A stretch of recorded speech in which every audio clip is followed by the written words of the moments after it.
This is a little bit more complex example of LabVIEW, but it's a little bit more of a fun use of LabVIEW as well. This is the Blackjack Simulator. It's a card game also known as 21, where the goal of the game is to get as close as 21 as possible without going over. And I'm actually going to pull up an online game to show you what it's like. This is a gambling game, so I'm going to bet 500 just for the heck of it. It's not my own money. Deal? Alright, so cards 2 through 10 count as those numbers. Jack, Queen, and King count as 10. And an ace counts as either a 1 or 11, depending on which will benefit you more. So in this case I got a 10 and a jack. A jack counts as a 10, so 10 plus 10 is 20.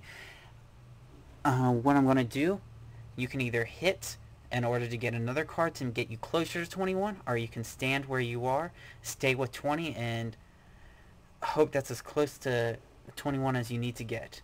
I think that's plenty close. So the dealer went over 21, so I won, and I got my money. So I'm just going to go big or go home here. Deal. Alright, I got a 10 and a 5. That's 15. I'm going to hit again. I got a queen. That's 25. So I went over 21. I lost all my money. So, let's talk about what's going on in this LabVIEW program. There are no controls, because we're actually going to start off with random numbers. Like in the game of Blackjack, you don't know what cards are going to be dealt. It's all random. So we start off with a random number generator. That's this dice function right here. And that gives you a value between 0 and 1. But we need numbers between 1 and 11. So we multiply that whatever random number we get by 11. And since we don't want any decimal places after that number, we use this function, which is called round to positive infinity, which is just a fancy way of saying round up. And that value will be your current card. So say the random number times 11 gives you 9.8. This will round it up to 10, and that will be your current card.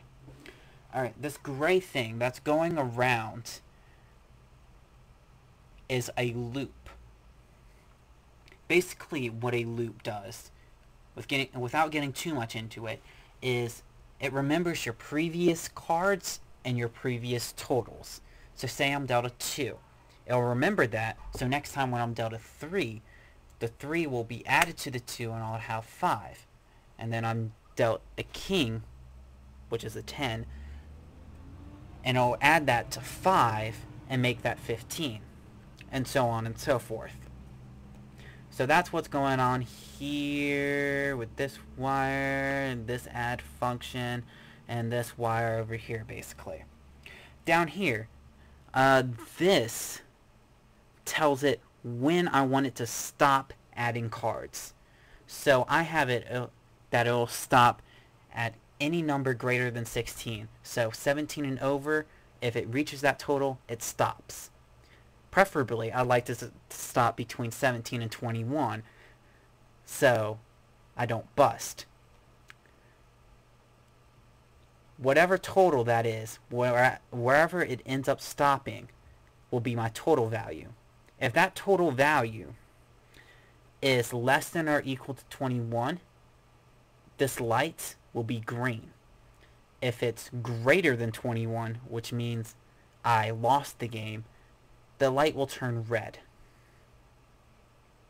So, let's give this a try and see what happens. Let's run the function by hitting the arrow button. Alright, 3, 1, 7, 11. So, those cards added up to a total of 22, shown here, and I busted, so the light turned red. Let's try that one more time. Let's run it. 8, 9. Okay, I got a total of 17, so a little better this time. So I didn't go over, so I got a green light. Let's go over here and try changing this to 21. Go big or go, wait, actually it needs to be 20. Go big or go home type of deal.